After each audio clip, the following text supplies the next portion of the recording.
Hey everyone, it's Gail from Maybe I'll Shower Today. So I normally do these lives on Wednesday evening, but I've been a little under the weather for the past week or so, and just the kids haven't been the most cooperative with getting these done. And I have some time to do it now, so I figured let me try and see if I can get through without coughing on everything. I'm gonna maybe shift a little bit just to get the lighting a little better. I think that's okay. Yeah, let me go this way. There we go. Okay. Let's see. That's probably good. Yeah. Okay. Yeah. So my plan was to do a live about just kind of the end of the year and what that makes me think about in terms of time. And I was thinking about it more, and I wrote out this whole thing about it, some thoughts, which I debated just posting on here as sort of a microblog, but I think they lend themselves a little better to a video and a discussion. So I'm gonna just dive into what I have, and hopefully if anyone has any thoughts, they can share on this now, or feel free to share later. So here we go. So obviously now we're closing in into the end of 2017, and this is a big time to talk about resolutions and reflecting on what happened this year.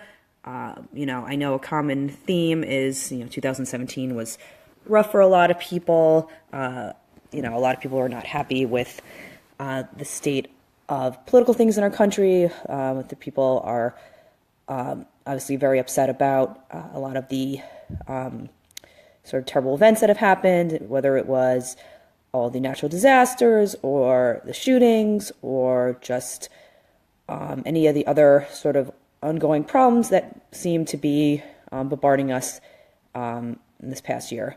And so that's obviously taken a toll on a lot of people I know. I definitely feel it too. I tend to, I guess, try to, laser focus on my own life while still obviously caring and being empathetic to what's going on around me. But I do feel like I have a pretty good defense mechanism, which sometimes you have to have, especially when it's hard times. I think people can relate to that. So I was just thinking about what I would talk about for my life, and I got to thinking about just the idea of time and the idea of just how we occupy our space. So I believe that most of us live in predominantly one of three spaces in time. So I believe that you're either someone who lives mostly in the past, someone who lives in the present, or mostly in the future. And what I mean by living, what I mean by what state of time you live in, it means that you, your thoughts, your processes, they exist in a plane of time. So, for example, if you are someone who is living in the past a lot, you spend a lot of time reflecting, a lot of times recalling previous events, a lot of times wondering, well, what if I did this differently back then? Or maybe if I made this decision, how would my life be now? Or it can even be, well, looking back on a certain time and thinking that those were the best days of your life, or those were better. And, it can be obviously a little bit self-destructive, because when your thoughts are consumed by all those, well, what ifs, would have beens, it can hold you back from, going forward and focusing on what you're doing now. But on the other hand, I think it can also be healthy to do that, because when you have the ability to reflect and think back on maybe mistakes you've made or accomplishes that you might have had, uh, or just anything, it does, you can learn from that and you can build on that. So there's definitely a balance in that. So it's not, all bad to be looking back into the past. So it's that, and I definitely, definitely know a few people who, fit that mode. I wouldn't say that's me. I tend to move actually very quickly past the past, for lack of a better word, which isn't always a good thing. I think sometimes I may be quick to be like, all right, I'm moving on from this point in my life. I'm going to just not look back and I'm going to go forward. And I think for my own self, I can do better about, maybe reflecting more and seeing what I can gain from what I've learned from that. And sort of the second sort of time frame I think people occupy are those folks who I would say live in the present, live in the moment. People, we got a lot of sort of big YouTube stars that are the ones that are sort of like the carpe diem folks, the ones who are always doing all those crazy things, being like, hey, screw it, let's just go travel somewhere random, or let's go skydiving. Definitely those thrill seeker types, and it's fun. Like they have those type of people tend to get a very positive reputation because we're inspired by that. Like it's something that's hard for a lot of us to do. A lot of us have, it's hard to let go of like all the worries or thinking about what's happened or what might have been and just enjoy. And I get that. And it's something that as a parent, we're definitely bombarded with the idea of, okay, be in the moment, be present, don't worry about what's going to happen, or don't worry about what your kid's doing tomorrow. Don't worry about this report you have to get done, or the job you have tomorrow, the meeting you had, or why didn't you, or what happened earlier today, and what could you've done better? It's like, let's just, be there in the moment. And, there's definitely a good message in that for sure. There's definitely a value in being present and just being in the moment, of course. But at the same time, there's a balance to this as well. This idea of living in the moment, of just seizing the day, not worrying about things, I guess, I'm too old to say this, but that idea of like YOLO, you only live once attitude. I did a lot of that in college. I did a lot of, you only live once. And, it's not always so good. It's not always so good to just only be worrying about what's happening right then and there. It's, there is a value to thinking about, the consequences of your actions and what might happen, and to also thinking about, well, wait, I did something like this before. What happened then? So, again, it's about the balance, and it's about, appreciating the moment, but also thinking about what that moment means and the impact of what it's having on your life and the lives of the people around you. So I think it's okay to not to care and to wonder what might happen, and to think about what you've done so again, it's just about finding that balance. And then there's the third one, which is future people, people who tend to think in the future, have their thought processes in that direction. And I would say that of these three, I think that's probably where I most occupy my space. I think I tend to be a worrier. I worry and I wonder about scenarios which don't even exist. Like I will create a problem that is so beyond it. Like it's I mean, it would be physically impossible. I will think about scenarios that that have no connection to anything that is going on in my present day to day. But I will find a way. Like I'll think about, all right, if my kid is doing this now, X, Y, and Z, what does that mean for him in college? Like, many, many years from now, as I'm sure a lot of other parents do. You wonder about every every decision you make and how that's going to affect their life down the road. And of yourself, you wonder about, well, if I do this, what would that mean for me? And, it's something that I definitely do. I'm also the type of person who's a big planner. I I don't like, spontaneity. I think that's hard for people like me. I think planning allows us a bit of control over the future that is, obviously we don't know. I'm the type of person who, when they go on a trip, will, plan out literally every day of what's happening, every day what's going on, what, restaurants I'm going to go to, what museums I'm going to visit. I may not be as detailed as some other people I know, but I definitely have something going on. I definitely want to just go somewhere and just be like, oh, let's just see what happens. It's very hard for me. And if it's not me doing it, I'm happy to let someone else do it. But I feel better just having a plan in place. And, it's good because on the positive side, you have the safety nets, like you're planned for the future, like you're the type of people who save for rainy days. But the negative side of that is sometimes with that over planning and everything, it sets us up for, some big disappointments when it doesn't work out exactly like that. So, for example, I remember about a year into my marriage, we had planned this big, week and a half-ish, excuse me, week and a half long trip to Argentina and Uruguay. And I spent, months, putting together this trip. I booked, I researched the restaurants. I got us some, I researched the hotels. I got some really, bought tickets to special events. I put a lot of time in it. And what happened was, we're all set, ready to go. We're on the airplane. And about, I guess halfway into the flight, and it's a long flight to Argentina, as people know.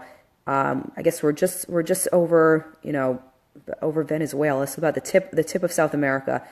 And I look on the map and I notice that the radar screen for the map that shows where your plane is, it has the plane circling back and going to the United States. So obviously we're in a culture where anything like that is suspicious. So my first reaction is, did someone hijack the plane? What's going on? So I was, obviously a little apprehensive. Thankfully, it was nothing like that. But, what happened was there was a volcano eruption in Chile, and, the skies were unclear, and that forced the plane to have to turn around. So we literally had to go, we went all the way to Venezuela and had to go all the way back, no nonstop, just right back to New York. There was no connection.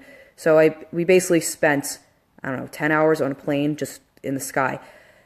And it was, I was devastated because this is a trip I wanted to take for a long time. I dreamed about it. I was, it's a countries I wanted to visit. But what hurt me more was, as much as I was upset about missing out on the trip, I was honestly equally upset about the loss of time that I had spent planning this. It killed me because I did all this work and I had all these things and I had all this stuff planned, and it was, I had to just put it aside because, we weren't going there, and it was hard. I was doubly hurt. I was hurt by the loss of not being on this trip, but I was hurt by the loss of the work I'd put in. And, luckily, I think it was, my husband and I, we were able to sort of make the most of it, and we actually ended up just doing, which was unusual for me, a spontaneous trip to the Bahamas instead. So it was, I'm glad like someone like me, I was glad I was able to not just be totally crushed by this circumstance, because I'm not someone who could just do things in this moment, and I'm gonna just, wallow in my misery about, all this stuff that I planned. And, we were able to sort of rally and we did have, we had a lovely time, and I know I'm very fortunate that we were able to do that. But, the point is, sometimes you never know, with the planning, the future doesn't always quite work out the way you want it to. And so sometimes it is good to not get so caught up in the planning and the wondering, because sometimes it doesn't shake out. So it's definitely a good it was a good lesson for myself in just finding that balance. So now, even though my traveling is somewhat limited with the children, I still plan and I still like to have itineraries in place, but I now give myself a little room to just sort of let things happen and to allow myself to be in the moment and to just, not have every moment charted. Maybe give myself a little, free space to be like, all right, we'll see what happens the day of. And it's good. So I think for me, and what I'm trying to do in my life is just find that balance of past, present, and future, and how I can make all those ideas sort of work for me and sort of keep me in balance and to not be too much in one place. And I think being a parent, I have been finding there's a lot of opportunities to sort of have these ideas of past, present, and future work together to sort of help me be a better mom and to do better with my family. So example, I know that if my son has who's 5 has a birthday party to go to, I might look back on to how he was at a previous event and think about, well, what was his behavior like? What did he do? Like, what was the situation like for him, and how he handled it? And I think about, well, what was his behavior? How did he respond? And I'll reflect on that, and I will use what I learned there to better plan for him for the next time. So, I'll know that maybe at one party where he had a hard time, well, did he get enough sleep the night before? Or did he have enough to eat? Because sometimes, I know my son's very picky, and I can't always assume and rely on the food that he's going to have at the party. So, making sure that maybe he eats something beforehand and doing that and planning that and taking those time, to think that through. And then, after doing all that and, helping, getting myself in the right mindset and him in the right mindset, then when I'm actually at the party, I'm not like obsessing and worrying over, oh, what did I do? How is he going to be? He can act like I can actually spend time enjoying myself and he can enjoy himself. So it's all about bringing that balance together. And just even in my own life, just thinking about what I've done in the past, how I might reflect on it, how I might improve, using that to make better plans for the future, put better ideas in place, and knowing that those ideas being put forward, then I am better able to enjoy the time I'm having right now. So that is what I'm trying to do heading into 2018. I certainly get caught in one of those from time to time, and right now at the present I'm just trying to fight through this cold. So that is what I'm going to be doing, and I think this is going to be my last live for the year. If I feel inspired, maybe I'll do one more next week, but for now I'm going to wish everybody a wonderful new year and lots of love and happiness and good health and good wishes for 2018, and just wanted to just end this with a big thank you to everyone who has been following me. I really appreciate it. It's been a pleasure keeping up this page and connecting with everyone, and I thank you for helping me make a special community here. So please feel free to share comments, anything you have to say. If you've seen, and I should have said this earlier, but if you've seen this idea, sort of put out there before, please feel free to share where that source came from. I just sort of thought, just started thinking this up on my own, but I'm certainly, not one for taking credit where it isn't mine. So if you have anyone who has any similar thoughts and you want to post it, please feel free to share in the comments. And thank you. Bye.